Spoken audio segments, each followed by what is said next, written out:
Good afternoon, everybody. Once again, we're going to get started with today's webinar, and today we're going to talk a little bit about transitioning employees. So once they're no longer going to be in the workforce, want to transition to retirement, and I know this says transition to Medicare, but they might transition to retirement prior to Medicare too. So I know Kay and Kelly will talk about that, but that's going to be the topic today. So stay tuned, everybody. We're going to get started in just a second. I'm just going to go through some of the normal stuff here, and then we'll introduce Kay and Kelly, and we'll get rolling. So again, my name is Chris Bruni. I'm the Vice President of Sales for Security Health Plan. These are presentations that are brought to you from both Security Health Plan and the Marshfield Clinic Health System. We started these, I want to say mid to late spring of 2020. And we've had an awful lot of discussion topics, a lot of them COVID related, and I'm really happy to say this one's not COVID related today. So there is a chat feature, there is a Q&A up there as well. So please feel free to use that and ask us questions during the presentation. We will do our very best to make sure that we address every question as it comes in and get them answered before the presentation is over. If it doesn't get answered today, then we will put it out there, and Jen Kiefer, who is our hostess here, she will get the presentation out to everybody that pre-registered, typically within about 24 hours of the presentation ending. So you'll get a copy of the recording as well as the slides, and any questions that we failed to address during the presentation, we'll put in the minutes and put in there for your consumption later. Once again, we do post all of these also on our website. They'll be under the COVID-19 employer tab. So look for COVID-19 on the Security Health Plan website. Go inside that, then there's an employer folder within there and all of the presentations. So this one as well as all the past ones will be in there. Feel free to review them at your leisure. If you do have questions about anything after this, I know we've got Kay and Kelly's contact information as well. They're more than happy to address any questions you might have after the fact, or you can always call me or Jeff Tucker, who is just absent today, but Jeff is the co-host with me. We'll be happy to get those questions answered for you as well. So without further ado, I'm going to take the opportunity now to introduce Kay and Kelly. So Kay Brubaker is a consumer sales exec with the sales team here on the Security Health Plan side. She's been with the health plan for, gosh, a little more than 20 years, Kay. So started in customer service, graduated into sales, and actually was in the sales department when I joined 15 years ago. So very happy to have, I guess it was almost 16 years ago now. So very happy to have Kay on the team. She is a senior member of our team and works with consumers in both the individual plan space as well as the Medicare space, and is really a leader for us in the organization, the sales organization. Pleased to have Kay with us, and she's a very, very accomplished presenter as well. So looking forward to that. Also joining us is Kelly Snider. Kelly and I worked together at a previous employer, and we were really excited when Kelly decided to join Security Health Plan 15 years ago, almost to the day. So it's almost Kelly's anniversary. In fact, I'm not exactly sure what day it is, but it's sometime here within a week or two of today. So Kelly has been with the organization and serves as the manager of our consumer sales area, and oversees all of the sales activities and renewal activities that we have there. So pleased to have them both with us today. And I guess, Kay, I'm going to hand it off to you. Thank you, Chris. You bet. Great. Well, again, welcome everyone. I'm glad that you're here today. And we're going to talk a little bit about how you can help your employees transition from employer plan to either a Medicare plan or an individual family plan. Now, the focus today will be on transitioning to Medicare, but I will touch on the other aspects of retirement in case a person is not quite ready for Medicare, but is still coming off of the group policy.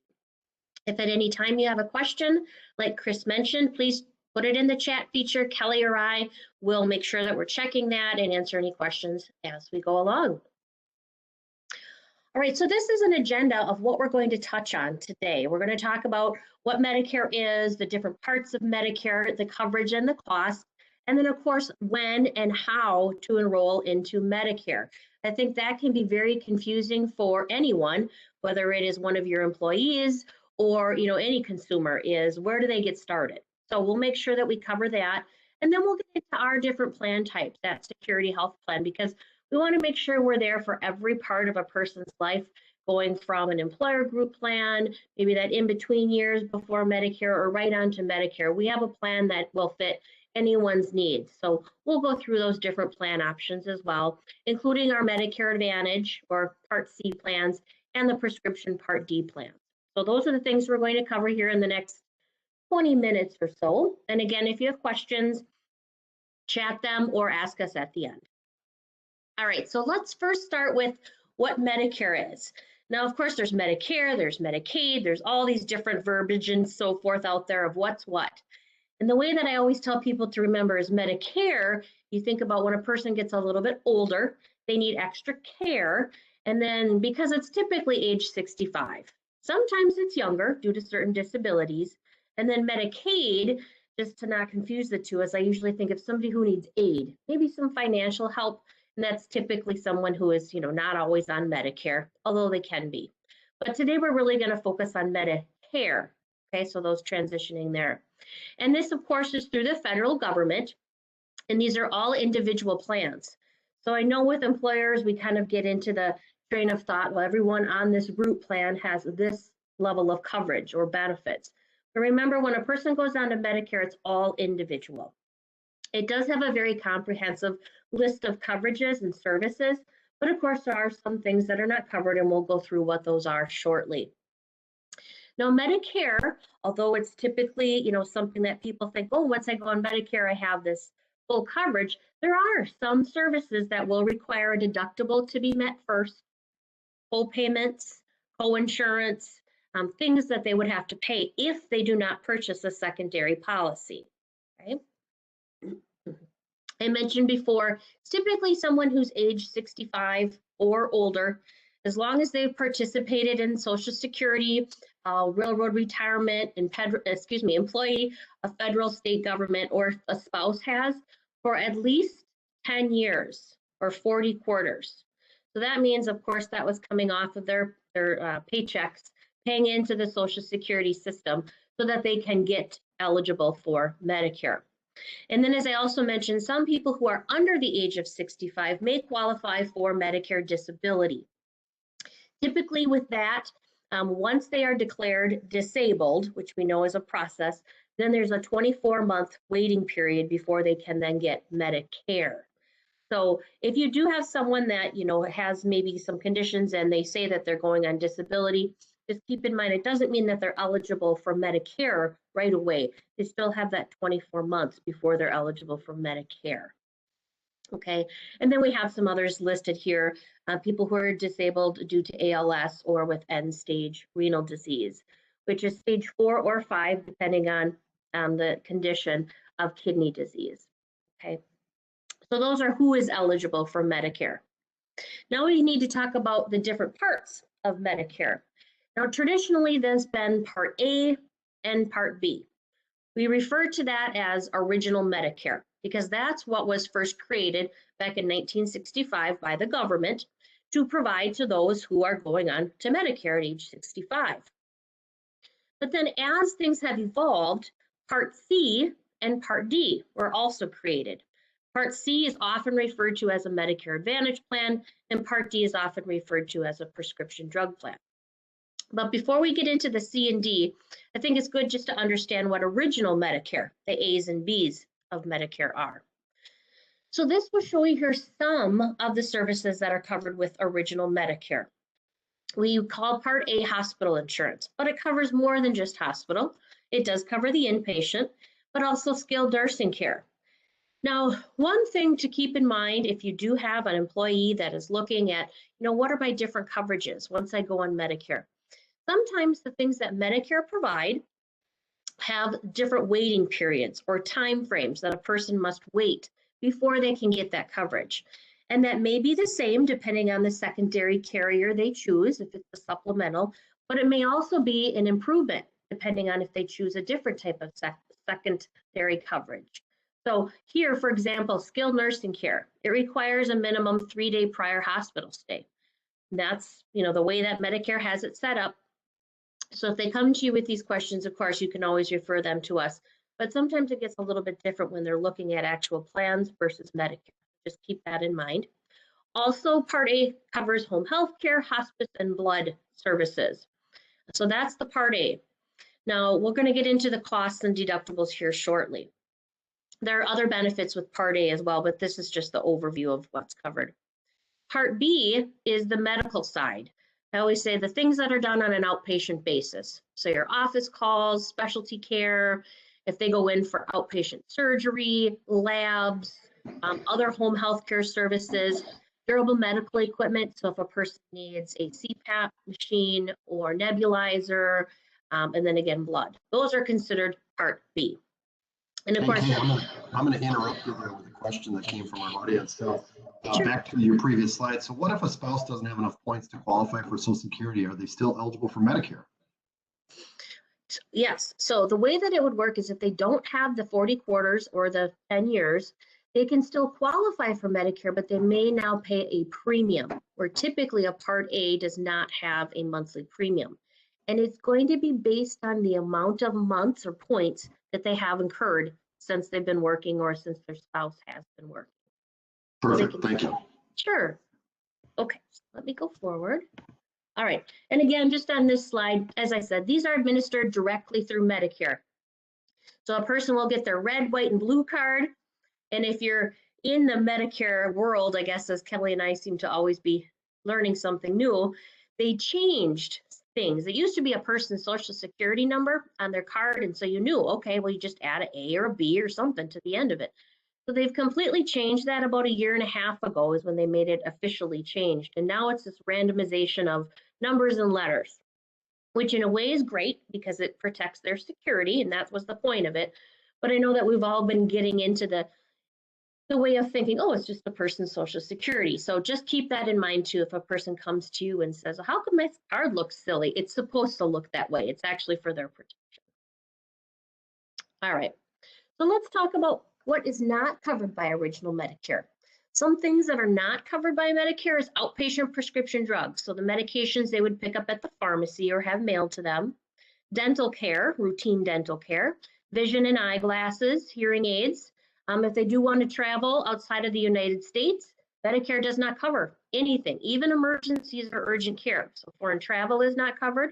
And then, of course, your cosmetic surgeries, elective treatments, and then long-term care. And I think that's one where sometimes people get a little bit bogged down with the terminology. You know, we cover home health care, or Medicare does, we do too. Having someone come in and provide a medical benefit or service. Same thing with skilled nursing. That's having a person go to a nursing facility to get care, therapy, treatment. But long-term care is where a person is now a resident. They're not receiving any kind of medical care or treatment. And so that's something that is not covered by Medicare as well. All right, so a little bit of that. Now let's look about cost. As I mentioned before, Part A, typically most people qualify for premium free because you've paid in your 40 quarters or your 10 years, so there is no Part A premium. But in the example, as someone had asked about, if a person's maybe been in the country for a certain amount of time, or maybe they didn't work for the whole time, so they've had maybe 8 years that they've worked, they can still get Medicare, but now they will have a premium. And again, it's going to be based upon the amount of months or time that they did pay in towards Social Security. So you will receive, when you're ready to apply for Medicare, you will receive a notice from Medicare letting you know, or letting your employees know, what the cost would be if you haven't worked the entire 10 years, 40 quarters. So, Kay, we did have a follow-up question to the same question that was asked before, and that was, well, what if that spouse is still working? So maybe they're age 65. Should they go on Medicare? Should they not? Sure. Do you want to address that, or do you want to address that later? Well, that's fine. We can do that now. If a person is still working and they're trying to get towards their 40 quarters, that's fine. They can continue to work. We want to make sure, depending on group size, though, you know, if the group is under 20, they have to take their Medicare right at age 65, both A and B. If it's over 20, they can delay their Part B, but they still would, you know, get their Part A, but they can say, well, I am going to continue to work.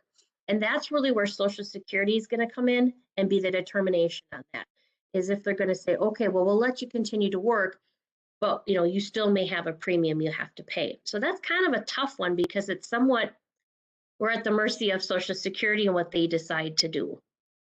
But if it has nothing to do with the amount of quarters, you know, they've already got their quarters in, their years in, they're just not sure if they should keep working or not, that's really going to be based upon coverage of the group plan versus a Medicare plan and cost. And again, group size. And if I didn't answer that well enough, let me know at the end and we'll talk again. All right. Part B, thank you. All right, the Part B premium did go up slightly this last year. It's $148.50. Typically, that's the standard amount. Now you can see here if a person is a little bit higher income, whether they're single or married, they get to pay more, and it's on a sliding scale. So they're going to get like a salmon colored letter from Medicare that says, because you pay, or excuse me, you make this income, you get to pay a little bit more on your Part B. It does have a cap, and I believe this last year the cap was $311 a month for someone who was, someone who is a higher income. But again, they'll get that notice directly from Social Security. But the standard amount is $148.50, and that's usually taken right out of their Social Security check automatically before they even get it. Now, I've seen more and more people are delaying taking Social Security. So they're going to continue to work, or maybe they're going to take their Medicare A and B, but they're not taking their Social Security. That's fine. They can still take their Part B. Then they'll just get billed monthly in the mail by Social Security for that $148.50. So either way, they'll still be able to pay that Part B premium. All right. Now, before we get into this, actually, I guess I can leave it here. We haven't talked quite yet about all the different deductibles of Medicare. I mentioned earlier that there's deductibles, copays, co-insurance, and those can change every year. This year, the Part A deductible went up to $1,485. So what that means is if a person just has Medicare, just their Part A, and they go into the hospital or any Part A service, they would be responsible to meet or pay that deductible before anything else gets paid. That's typically why a person buys a secondary form of insurance, but just so you know, that's the deductible. Part B also has a deductible, and I believe that deductible just went up to $203. So that's a bit smaller. After that, then it's typically an 80-20 situation. You know, Medicare pays 80%, the client pays 20. But there are some services where it's a 60-40. Mental health is one of those. And again, that's just if they're taking Medicare A and B, no secondary coverage at this point. So I apologize, I didn't have that on the notes here. I thought I had that, but I must have missed that. All right, ways to enroll in Medicare. So there's automatic enrollment. So again, this if somebody's already collecting Social Security prior to age 65, maybe, you know, they retired at 62, 63, whatever the case may be. So they were already getting that. It'll automatically happen at age 65 then. They will receive their Medicare card in the mail 2 to 3 months before their birthday month. And again, that's that red, white, and blue card that they'll receive. And that's what they'll use to say that they've got Medicare. People who would be going on a Medicare under age 65, because they have, again, disability, they will get the card in the mail automatically, but they do have the option to decline. And actually, anybody has the option to decline Medicare, but typically we don't see that people do. Now, if a person does say, okay, I want to take my Medicare Part A, but I don't want to take Part B yet. Maybe they just don't want it, or they're on an employer plan or a spouse's employer plan. That's fine. What they can do is sign the card, and there's instructions in there, and send it back to Social Security. Okay? Again, remember that's for someone who is on an employer plan over 20. If it's under 20, they have to take both A and B. All right. And then lastly on this slide is the coverage will start the first day of the month of their birthday. So if their birthday was October 22nd, it's going to start October 1st. Okay. If their birthday is October 1st, then because they're lucky they're born on the first day of the month, they actually get it 1 month prior. And that also kind of gets a little interesting. You know, people, if you don't work in the Medicare space day after day after day, they think, okay, my policy is not going to start until I'm 65, but it's actually the month of, unless you're born on the 1st. Again, any of these things that come in, let us know. We're here to help. This is what we do. So we're more than happy to help with any of those things. All right. This is the initial enrollment period. Oh, I see my screen's a little silly here. Sorry about that. It's basically saying if a person is, not collecting Social Security retirements, then what they need to do is reach out. Okay, and this is the time frame that they can reach out. When I say reach out, that is to Medicare to say, I do want my Medicare benefits. Even though I'm not going to collect Social Security yet, I want my Medicare benefits. So it's a 7-month time frame. Again, 3 months before they turn 65, the month they turn 65, and 3 months after. But I caution you, and I hope that you share this with your employees, if they know they want their Medicare to start when they turn 65, they must get this done before they turn 65. Again, if they wait till the month after, so now they're in November, they may have some delays. Also, it gets a little sticky with prescription Part D. So we try so hard at Security Health Plan to reach out to people that will be turning 65 or coming off an employer plan to give them education on this, because we would hate to see someone miss their opportunity or have delayed coverage. So again, this is an Okay, we've had a couple of questions come in that I'm gonna package together here for you. So the first one is really, which I think you may have already partially addressed, but if there's coordination of Part A and B, if they still have coverage through their spouse's employer, their insurance, and who is still working, that spouse is still working, how does that coordinate with A and B of Medicare for that person that might be on that spouse's plan? And then the second question, kind of related to that, is if you don't, which you're just kind of getting to here in this slide, if you don't take the Part B at 65, can you elect it later? Great, thank you, good questions. Mm-hmm. So the first question was, if you're still on yours or your spouse's employer plan and you have your Medicare A and B, how does that coordinate? If your employer size is over 20, the employer is still going to be primary and Medicare is going to be secondary. So of course, it would submit the claims just as normal, show your Security Health Plan card, everything would come through us, and we take care of coordinating with Medicare. So hopefully that answers it. If it's under 20, then under 20 employees, then Medicare is primary and we are secondary. So they're going to want to make sure that they're showing that card when they go in for health services, so that again, we can coordinate benefits. But we take care of that on our side of things. Then the second question, which I am, yes, you're right, getting to that. If you are not going to take Medicare, maybe you're still working or your spouse is still working, and again, over 20 employees, that's fine. We've had people that are good for them, you know, they're 75 and they're still going strong, and that's great. You don't have to take it then. But then when you are ready to take that policy, first thing you're going to have to do is reach out to Social Security to activate your Part B, because you would have declined or delayed sending that back because you didn't want it. And again, I tell people, give yourself at least a month to 2 months before you want that to start, because it is a bit of a process, okay? You're going to have, or they're going to have to prove that they had credible coverage, which we would provide a certificate of coverage to the member, your employee, and they would have to submit that along with their application to enroll in Part B.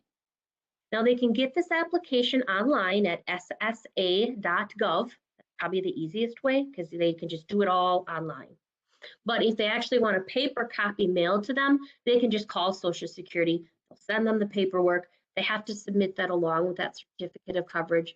Then they'll activate their Part B. So the biggest thing there is they have to prove they had credible coverage either through their or an employer or spouse's employer plan. Okay. And the term active employee is one that can be interpreted in different ways. So that means sometimes we'll have people say, well, you know, I was grandfathered in or I was allowed to stay on my employer's plan, but I really haven't worked there for 6 months or whatever. That's not really considered actively working then. So you're going to want to make sure that employee gets their Part B situated. Otherwise, there will be penalties and delays. So actively working is the key, meaning either they're getting paid, you know, like a regular employee, or their spouse is. Okay. If they're not, and they're on some other type of retiree or extended, like I said, grandfathered plan, they want to get their Part B right away. Okay. All right, so this is an example of someone who maybe didn't take their Part B right away. They weren't on an employer plan, okay? They just decided they weren't going to take it. That's fine. Then January through March of each year is what's called the general enrollment period. Now, this again is just directly through Medicare. But here's where we see this means that their coverage won't start till July 1st.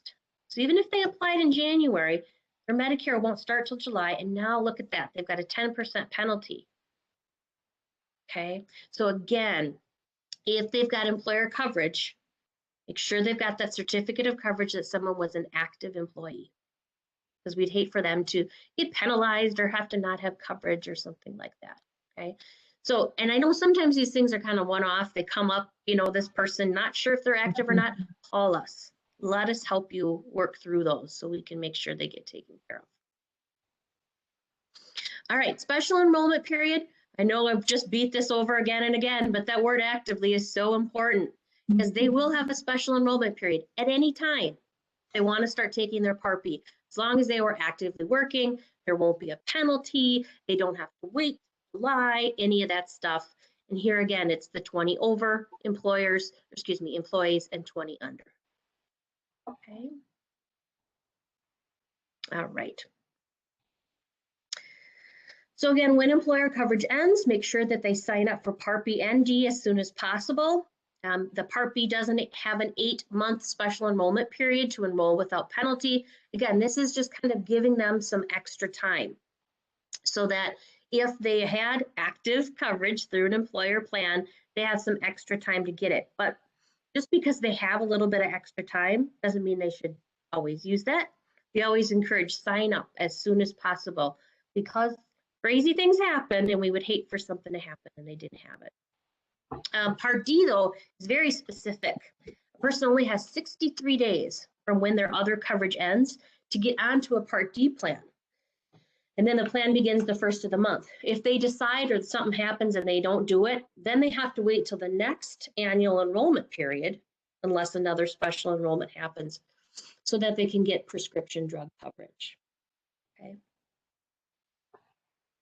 All right, again, how to enroll. Everything is handled by Social Security Administration to get into Medicare. So online, ssa.gov, this is the toll-free number to Medicare. Of course, right now, I don't know if the local offices are taking walk-in or in-person appointments, but they certainly can call their local Social Security office to find out if they are, and they'll help with some of the paperwork. Okay, so that's Medicare itself, how to, when to, and all the different costs. How am I doing on time? Oh, getting close, huh?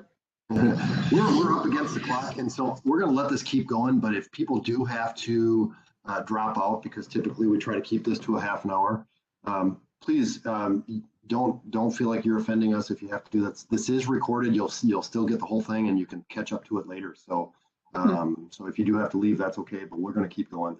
Thanks, Kay. All right, thanks. Okay, now we get into secondary coverage. There's a few different things. There's a Medigap or Medicare Supplement plan, and then there's Advantage plans. We're going to start with the GAP plans. These are the ones that have probably been, well, they have been around the longest. It's designed to come in secondary after Medicare to pay for those deductibles, co-pays, and co-insurance that Medicare would typically have a person pay. So we, of course, at Security Health have a Medicare Supplement plan.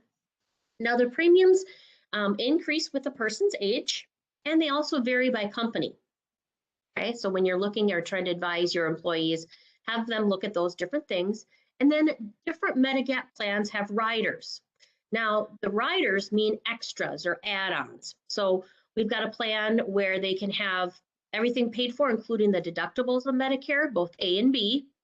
Now, here's a good one. Part B, if they're new to Medicare, okay, if they go on anything after the 1st of 2020, they cannot buy the Part B deductible, which is $203. It means that's what they'd have to pay first if they go in for Part B. But anybody who was already on Medicare prior to 2020, we can still, have them buy that rider. We also have a rider that pays for the co-pays, co-insurance, the additional home health care. Here's foreign travel. If they're going to go out of the United States, it has some coverage there. And then if they see a provider who bills above and beyond the Medicare allowed amount, we cover the excess charges. So they can pick and choose of those riders what they'd like. If they're looking at getting a Medigap or Medicare supplement plan, we always suggest that they do that again right away. If they decide not to, when they're first eligible for Medicare, they may have to pass medical underwriting and could be denied coverage. Okay. So a Medigap is, like I said, it's a supplement or secondary plan that comes in after Medicare. Then we've got Medicare Advantage plans, or Part C. So these are health insurance plans that are run by insurance companies that have an annually renewable contract with Medicare. And for those of you who kind of dabble in both the employer and the Medicare world, you probably know that they are very highly monitored. So as all Medicare plans are, but we want to make sure that, of course, everyone understands that's a little bit different. So we actually have a contract. Medicare pays us every month, and now we become the payer source for that person's Medicare benefits. They get all the same benefits that they would get with the original Medicare, but Medicare is no longer in the mix as far as payment, except for hospice. So they would just get a card from that insurance plan. That's the card they'd show when they go in for health care. Okay, unless it's one of these new vaccines, then they still need their Medicare card. All right, they must continue to be in Medicare A and B. Often that's a question we get is, well, if you guys are taking over and you're paying for it, why do I still have to pay Medicare? Well, you still have to be on Medicare. So like I said, they get all their Medicare benefits, and some plans have a network that they have to go for different services. At Security Health Plan with our Medicare Advantage plans, we don't have a network. You can go in and out equally, I should say, at the same cost and copays, but that is something for your clients to look into. Premiums are going to vary by company and by county, so that's another thing to look at. And then some plans offer some additional benefits like we do. We've got extra dental, vision, silver sneakers, over the counter. So we've got some great things in our plan. Again, different things that they can look at to compare. When to enroll into a plan, if they're looking at an Advantage plan, it's during their initial enrollment. If you remember that 7-month time frame I showed you, 3 months before their Medicare, the month of, or 3 months after. Or every year there's the annual enrollment period, and that's October 15 through December 7. And then that'll start the 1st of January of that next year. And then like most things, there's always those special things that pop up. You know, maybe they just moved here, or they moved to a different county that's not in the service area. They qualify for extra help. They go on Medicaid or other changing events may allow them to join throughout the year as well. And again, throw those by us. We'll be happy to tell you how that would work. Here's a little snapshot. Sometimes people will say, well, I don't get it. How are they different? Looks like everything is covered the same. I'm not going to go through each bullet point here with you, but I'll point out a couple that are different. The first one is with, comparing original Medicare with an Advantage plan. Advantage plans have those extra benefits, like I talked about. Not all of the plans do, but ours do, so that they can get that extra vision and hearing and so forth. The other really bigger change here is that we're the primary. Everything comes directly through us or through the insurance company. So they don't have to wait for their Medicare explanation of benefits or to see if Medicare is going to pay this first. So it's a one-stop for them. It's kind of nice and convenient. So those are just a few of the differences there. Now, Part D is prescription drug coverage. Anyone who's covered on Medicare Part A, or they could have A and Part B, is eligible to join. Okay. Again, these are not sold by the government, but rather by an insurance company that has a contract with the government. A lot of Advantage plans have those already combined into the package, so they don't have to shop around from here to there and wherever. It's all combined into one. And just like your employer plans, you're used to this. There's a formulary or a list of drugs that they must use, and then there's different copays depending on the tier. You know, generic, brand name, so forth. And those can change annually, similar again to a group policy. So those are kind of standard things. Big thing with Part D is it is set up very different than employer plans. There's 3 stages of Part D. So if you get somebody who wants to sit down and have that, send them our way, because it can be a little bit different than what they're used to. If they do need extra help or want extra help, they can see if they qualify. They can do that through, again, Social Security. It's going to be based upon their income and assets. Okay, we don't get too far into this because it's very specific with what they need, but what we can do is get them to the right place. Okay, and if they do qualify for reduced premiums, they have what we call those SEPs each quarter that they can make a plan change or join, whatever the case may be, because they get this extra help. Okay, when to enroll into a Part D? Again, you've got that initial enrollment period, as I mentioned earlier, the annual enrollment period, okay, which is the busiest time, and we always have people come in with questions. That's great. And then, of course, if there's other things like the open enrollment period, which we're right in right now. So if you happen to have employees that are thinking about retiring or they just have some questions about it, we actually have the opportunity for people to make a plan change right now using the open enrollment period if they're currently on an Advantage plan. And then there's always those special enrollment periods, as I mentioned before. Here's a little snapshot of how a supplement plan is different from an Advantage plan. And this is probably even more so what we get asked about. So I'm not going to go over the ones that are exactly the same. The biggest thing here is with the supplement, it pays secondary to Medicare. Advantage plan, we're primary. Okay, both plans cover what Medicare A and B cover, but again, Advantage plans cover additional benefits, the vision, the hearing, the dental. Okay. Also, with a Medicare supplement plan, there is no prescription drug coverage. So there's no Part D, there's no outpatient drug coverage. Advantage plans, most of them include prescription Part D. Okay. Then the last difference is, again, the premiums. On a supplement, it's based on age, okay, and it can go up year to year. It does go up, I should say, year to year as a person ages. And they can choose their riders. With an Advantage plan, typically the premiums are lower, although there are co-payments and out-of-pockets, and there's usually more choices of plans with Advantage plans. So again, just a little bit of snapshot there of the differences. So we're just wrapping up here just to show us another way to see how it works. Basically the same as the last slide, but again, because so many people say, well, aren't they all the same? They'll call us all the time and say, I'm on that supplement when they're not. They're on an Advantage plan. We know, we get it, but it is important that you know, as you're helping your employees, that there is a big difference between the two. So I won't go through this box by box. I know we're running a little long here, but you'll have this information available to you. So if you ever want to use this as a tutorial, you certainly can. All right, and then lastly here, these are other forms of secondary coverage that your employees may be eligible for. Medicaid, full Medicaid benefits, TRICARE if they're a military retiree, and then there's other federal and state plans. And then of course, you may offer a group retiree health plan for your individuals.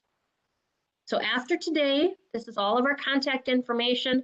You know, you can talk to us, you can talk to, someone that you know that you feel is confident to talk to you about your Medicare plans. Again, I know some of you sell Medicare plans, so this is probably pretty familiar. Or the Senior Center's Medicare or Social Security. Okay. And just one thing I want to throw out there, Kelly and I have been seeing more and more is they're sending, they being these people, these companies, sending materials to employees or to people saying, this is your Medicare plan information. And they assume that they're now enrolled in Medicare and they've got everything they need, and they're not necessarily legitimate. So if your client, or excuse me, if your employee brings something into you, have them stop and call us, and we can make sure if it's a real piece of material or not, because we've seen so many people get kind of duped with that, and we don't want it either. Right. All right. Well, I'll stop talking for a second. Okay, well, you're not done talking yet because we had a few questions and I've been Okay. until the end. So it kind of hits on a wide range of the topics that you were talking about before, but I guess I'll start with the oldest one. So when we're talking about the employer size of 20, so that's for the whether Medicare is prime or not, just a question to clarify, number of employees or the number of their health plan participants? Number of employees. Right. And then as far as getting Part B, do you know how long it takes approximately to get Part B approved? Approximately 3 to 4 weeks. So if somebody's left employment and they're talking to Social Security, it might be 3 or 4 weeks, maybe longer before they. Yeah. Okay. Yeah, if they know they're done in May, start right now, start next month. Mhm. Yeah. Mhm. And then a couple other questions. One came in on premium. The other one came in on whether you have an advantage or a supplement. Always required to have Part B. That's kind of in those charts, and you'll get these slides as you know, in the email that Jen sends out after that, after the presentation. So probably tomorrow. So you'll have those. But yes, always Part B. You always have to pay that Part B premium. And then the other one is on premiums, approximations for the Medigap versus a Medicare Advantage plan. I know how I'd answer that, Kay, but let's hear your answer. Oh, thanks for the setup. All right. So yes, like Chris said, person always has to pay Part B. That's just, it's like paying your dues into a membership that you're in. So that's always there. Now, the way that you can look at supplemental premiums versus advantage premiums, with a supplemental premium, you're paying everything up front, but you don't have any copays or coinsurance. With an advantage plan, your premiums can be a lot smaller. We've got $0 premium plans, we've got a $40 plan, $85 versus paying $150. But then, of course, along the way, you have copayments or coinsurance with the advantage plans. But you can think of it as you're paying your copay up front with the supplement plan, and you're paying your copays along the way with an advantage plan if you use services. So that's sometimes why people like an advantage plan is, you know, let's say you're taking a $85 plan, but then you don't go in for the rest of the year, or you go in for your physical. That's all you're paying per month. Versus say a supplemental, you're paying $150. That's what you're paying for the rest of the month. So each person has to look at it for themselves. What's their comfort level, you know, both on cost, but also on copayments. Some people, you know, don't like any copayments, others are okay with. Go ahead, Chris. And of course, the other part of that is that for the Medigap policy, it is age rated. So as the person gets older, their premiums go up. Whereas the Medicare Advantage, everybody that's in that product is paying the same rate, right? Regardless of their age. So that's another advantage as somebody is getting older in retirement. So, Kelly, and any of your employers, any of your employees that would like any of our materials in that, please reach out. We'll be happy to send them. Yeah, or work through your account manager too at Security Health Plan. They can get you that information. We are one big sales team, so even though we're specialized in these product areas, we do work together as a team, and they can get you the information as well. And of course, there's a lot of other plans out there, other carriers. We're not here to just say this is the only way to go. You know, we think we've got great products in the space, but there are other companies out there, and Medicare is obviously a very big business in this country. So, you know, we really want to make sure people have the right plan for them and that they have all the information. So again, great information today. Anything else you wanted to add, Kay or Kelly? No. Gosh, not that I can think of. Just to say thank you, everyone, for your time. Yeah, thank you both for being on. And the other thing that I'll add is for our employers out there that have early retirees, there are a lot of options there as well. The Affordable Care Act has a lot of different options. We didn't really have time to get into all those here today, but we can come back and talk about those at another time, as well. Because, you know, if somebody's 55, 60, we don't have Medicare for all yet. It does have to wait till that magic age, but there are other options for those that want to retire early as well. So again, if someone, one last question. If someone is approaching 65 and on Security Health Plan, do we send them information? Yes, we do. So they do get mailings from us as well. So we like other carriers out there, are approaching everybody that's age 65. And if they're, again, one of our existing members, yes, they get information. But for anybody that is age 65, you know, you get stacks of mail, you know, really big stacks of mail. Turned 65 from all different carriers that are out there. So, but again, if people want to learn more about it, we've got a lot of qualified agents out there that work in the local communities. Our staff supports them, and they support us. So we're very happy to have you work with a local agent, or work directly with our team, and we can make that happen for you as well. So, thanks again, Kay and Kelly. Great information today, and thanks everybody for attending. We appreciate your time, and watch for this coming out in your email from Jen. Be well, everybody. Have a great day.